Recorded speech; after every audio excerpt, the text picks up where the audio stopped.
اور اس کے ساتھ آپ طاقت کے ریاستی اداروں کا طاقت کا استعمال کریں گے. ان دو صورتوں میں اگر آپ دیکھیں 25 مئی کو بھی نا انہوں نے ایک نیریٹو بنایا. وہ نیریٹو تھا کہ جی وہ ہمارے اوپر لشکر کشی کر رہے ہیں, جی وہ آ رہے ہیں, پی ٹی آئی لشکر کشی کر رہی ہے. ہاں لشکر کشی کر رہی ہے. اچھا کسی بھی مہذب معاشرے میں ابھی آپ یورپ دیکھیں نا جی, اسپیشلی یو کے میں نا ایک لمبے 20 لاکھ لوگ پروٹیسٹ کر رہے ہیں گیس کی وجہ سے, وہاں پہ انفلیشن کی وجہ سے ہو رہا ہے. کوئی ٹیئر گیس نہیں ہے, کوئی پانی نہیں پھینک رہا, کوئی روک نہیں رہا. یہ بیسیکلی حق ہے ہر شہری کا ایک جمہوری معاشرے میں. اچھا ان کا جو جمہوری طرز عمل ہے وہ کبھی انہوں نے جمہوری طرز عمل دکھایا نہیں ہے. اچھا یہ بیکاز یہ پاسٹرنگ کرتے ہیں جمہوریت کے, لیکن ان کی جو جتنے بھی وتیرے ہیں مائنس جو اچھے لوگ ہیں, ڈاکٹر صاحب بڑے اچھے انسان ہیں اور بڑے جمہوریت پسند ہیں اور یہ گفتگو بھی بہت اچھی کرتے ہیں, اس میں یہ ہے کہ زیادہ تر جو پاور میں ہیں, جو ڈیسیجن میکر ہیں پارٹی کے, وہ سارے کے سارے وہ لوگ تھے کہ جو شروع سے پارٹی کے ساتھ آ رہے ہیں. اس وقت کیونکہ ان کو آمرانہ سوچ کے تحت بڑھا کیا گیا, ان کی تربیت دی گئی, اور ان کو ایک ہی پتہ ہے کہ آپ نے طاقت سے کچلنا ہے تاکہ عوام خوف زدہ رہے. یہ بیسیکلی ایک مائنڈ سیٹ ہے. ہم نا ایک کالونی تھے اس سے پہلے, جب آزادی ملی تو ہمیں ملک کو تو آزادی مل گئی لیکن ذہنی آزادی ہمیں نہیں ملی. یہ جو آج ہوا سواتی صاحب کے ساتھ, میں رحمان بھائی بہت زیادہ دکھی ہوں ایز اے پاکستانی. ایک 73 سالہ شخص جو دادا ہے, نانا ہے, جس شخص نے اسے گرفتار کیا اور برہنہ کیا, آیا اس کا اپنا باپ نہیں تھا؟ کیا اس کے والدین نے اس کو یہ تربیت دی تھی؟ کیا اس کی فیملی نے اس کو یہ تربیت دی تھی؟ کیا اس نے سوچا نہیں ہے کہ چلے ہم معاشرہ بھی کرانے کے قابل ہیں کہ آپ ایک 73 سالہ شخص کو برہنہ کریں, پھر اس کو آپ ٹارچر کریں کیونکہ انہوں نے غلط بات لکھی ہے. وہ ڈیبیٹیبل ہے بات, لیکن آپ کو کسی نے رائٹ نہیں دیا کہ اتنے عمر رسیدہ شخص کے ساتھ یہ کام کریں. کیونکہ دیکھیں ہمیں آزادی ملی ہے, ملک کو ذہنی نہیں ملی. یہ کلونیل مائنڈ سیٹ اداروں میں آ رہا ہے. اسی طرح کا مائنڈ سیٹ یہ استعمال کرتے ہیں کیونکہ ان سے سیکھا ہوا ہے, یہ بھی ہمارے پر یہ اپلائی کرتے رہتے ہیں. اچھا ابھی پیراللی ہوا کیا, ایکشن کیا تھا؟ ایکشن یہ تھا کہ جی ایک فیصلے میں جس میں فرد جرم عائد ہونا تھا 11 اپریل کو شہباز شریف پہ اور ان کے بیٹے پہ, ٹھیک ہے جی, اس کے 6 گواہ جی وہ ہارٹ اٹیک سے مر جاتے ہیں.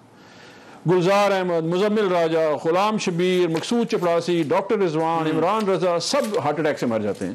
ایون جو 7واں ہیں ندیم اختر, اس کو بھی ہارٹ اٹیک ہوتا ہے, بچ جاتا ہے. اچھا اسجد جاوید کھرل جو کہ ہائی کورٹ کے جج ہیں, جب ان کی ضمانت منسوخ کر رہے تھے, وہ لکھتے ہیں کہ یہ منظم جرائم کی کلاسک مثال ہے. میں نے کل وہ ٹویٹ بھی کیا. لیکن اچانک پاکستان میں جو ہے ایک فیصلہ آ جاتا ہے اور اسے بتاتے ہیں یہ تو صادق اور امین ہے, یہ تو سب ٹھیک ہے جی, ان کو تو آپ نے ان کو چھوڑ دیا. آیا وہ پیسے ان کے اکاؤنٹس میں ہیں, ابھی بھی ہیں وہ پیسے, آئے بالکل آئے, اکاؤنٹس میں موجود ہیں, بینکنگ ٹرانزیکشن ہے, یا وہ اماؤنٹ 4 فیٹ ہو کے ریاست کو گئی ہے؟ نہیں ہوئی. وہ پیسے بھی وہاں پہ ہیں, ان کو بھی چھوڑ دیا گیا ہے. تو ایک بندے کا ریئیکشن آیا ہے, لیکن اس کو دونوں کا جواب لیتا ہوں. یہ این آر او والی بات آپ کی طرف سے جو ہے وہ, کیونکہ آج خان صاحب نے جلسوں میں بھی کی, لیکن پہلے ڈاکٹر طارق فضل چودھری صاحب, یہ حکومتی ہائی ہینڈڈنیس یا انتقامی کارروائیاں اور خاص طور پہ یہ سواتی صاحب والی گرفتاری کا معاملہ, یہ اس پر جو پی ٹی آئی کا جو رد عمل ہے, آپ کو لگتا ہے اس کا جواز ہے؟ اور کیا واقعی یہ کہہ رہے ہیں جس طرح سے درانی صاحب بات کہہ رہے ہیں کہ جب آپ حکومت میں آئیں گے تو آپ یہ سب کچھ کرتے ہیں؟ بسم اللہ الرحمن الرحیم. بہت شکریہ رحمان بھائی, پروگرام میں آج آپ نے دعوت دی. ٹھیک ہے, سب سے پہلے تو درانی صاحب کی میں اس بات کی جواب دوں گا جو انہوں نے کہا کہ ہم ایک پرامن احتجاج کرنا چاہتے ہیں اور اس حوالے سے حکومت جو ہے وہ ریاستی جبر کا استعمال کر رہی ہے یا کرے گی, اور اس کو لگار انہوں نے کہا اس سے پہلے بھی. اور اس میں انہوں نے یہ کہا کہ جمہوری معاشروں کے اندر اس بات کی مکمل اجازت اور آزادی ہوتی ہے کہ آپ احتجاج کریں. ٹھیک. بانی صاحب بہت ایک نفیس آدمی ہے, بڑی انہوں نے خوبصورت بات کی. میں اس کی تائید کرتا ہوں کہ جمہوری معاشروں میں مکمل آزادی ہوتی ہے, آپ احتجاج کریں اور آپ اپنا جو حق رائے دہی ہے اس کو آزادانہ طریقے سے آپ استعمال بھی کریں. یہاں تک تو ٹھیک ہے, لیکن اس سے اگلی جو بات ہے کہ جب پاکستان تحریک انصاف اپنی جو ان کا آئینی حق ہے احتجاج کرنے کا جمہوری معاشرے میں, نام اس کا استعمال کر کے جو ان کا طرز عمل ہے وہ بہت مختلف ہے.